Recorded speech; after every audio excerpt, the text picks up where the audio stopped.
Welcome to cook with சுபி. இன்றைக்கி ரொம்பவே ஈஸியான ஹோம் ஸ்டைல் சிக்கன் கறி எப்படி பண்ணுறதுன்னு பார்க்கலாம். அது பண்ணுறதுக்கு ஒரு கடாயில் 3 டேபிள் ஸ்பூன் எண்ணெய் விட்டு அது காஞ்சதுக்கப்புறமா 2 ஏலக்காய், ஒரு பிரியாணி இலை, 5 கிராம்பு, 2 கல்பாசி, ஒரு பட்டை, 1 டீஸ்பூன் சோம்பு சேர்த்துக்கலாம். இதெல்லாமே நல்லா பொரிஞ்சு வெடித்து வாசம் வர வரைக்கும் இதை வந்துட்டு நல்லா வறுத்துக்கலாம்.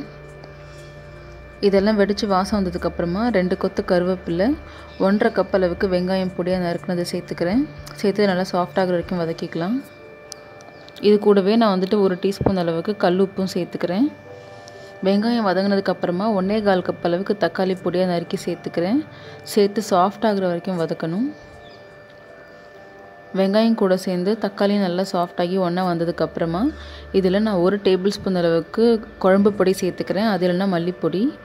அது கூடவே 1 டீஸ்பூன் மிளகாத்தூள், 2 டேபிள் ஸ்பூன் அளவுக்கு சிக்கன் மசாலா, 1 டீஸ்பூன் கரம் மசாலா சேர்த்துக்கிறேன். அண்ட் 1 டீஸ்பூன் அளவுக்கு காஷ்மீரி சில்லி பவுடர் சேர்த்துக்கிறேன் கலருக்காக. சேர்த்து இதெல்லாம் எண்ணெய் பிரிஞ்சு வர வரைக்கும் நல்லா அதை கலந்து விட்டு குக் பண்ணிக்கலாம். எண்ணெய் பிரிஞ்சு நல்லா வந்ததுக்கப்புறமா இதில் 1 டேபிள் ஸ்பூன் அளவுக்கு இஞ்சி பூண்டு பேஸ்ட் சேர்த்துக்கிறேன். சேர்த்து இதோட பச்சை வாசனை போகிற வரைக்கும் நல்லா வதக்கிக்கலாம். இஞ்சி பூண்டோட பச்சை வாசனை போனதுக்கப்புறமா நான் 1/2 கிலோ சிக்கனை வந்துட்டு நல்லா க்ளீன் பண்ணி சேர்த்துக்கிறேன்.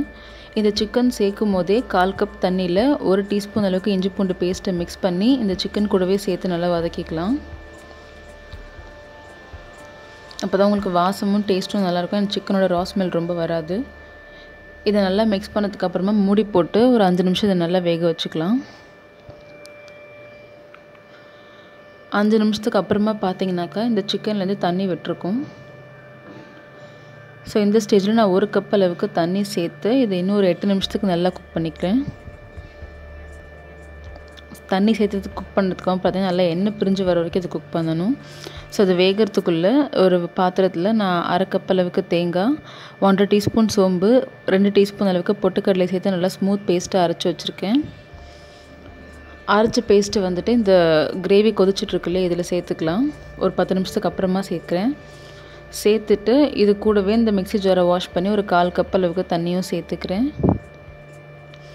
சேர்த்து நல்லா கலந்து விட்டு இது ஒரு 5 நிமிஷம் குக் பண்ணால் போதும். ஏன்னா தேங்காய் சேர்த்து ரொம்ப நேரம் குக் பண்ணக்கூடாது. ஒரு 5 நிமிஷம் மட்டும் போதும்.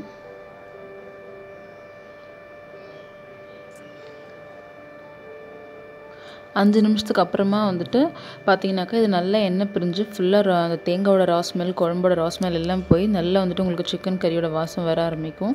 சிக்கன் வந்துட்டு நல்லா சாஃப்டாக குக்காக இருக்கும். இந்த ஸ்டேஜில் நான் வந்து கொஞ்சமாக கருவேப்பிலை, கொத்தமல்லி தூவிட்டு அடுப்பை ஆஃப் பண்ணிவிட்டு சர்வ் பண்ண வேண்டியது தான். அவ்வளோதான். ரொம்பவே ஈஸி அண்ட் டேஸ்டியான சிக்கன் கறி ரெசிபி ரெடி. ஸோ கண்டிப்பாக ட்ரை பண்ணி பாருங்கள். தேங்க்ஸ் ஃபார் வாட்சிங்.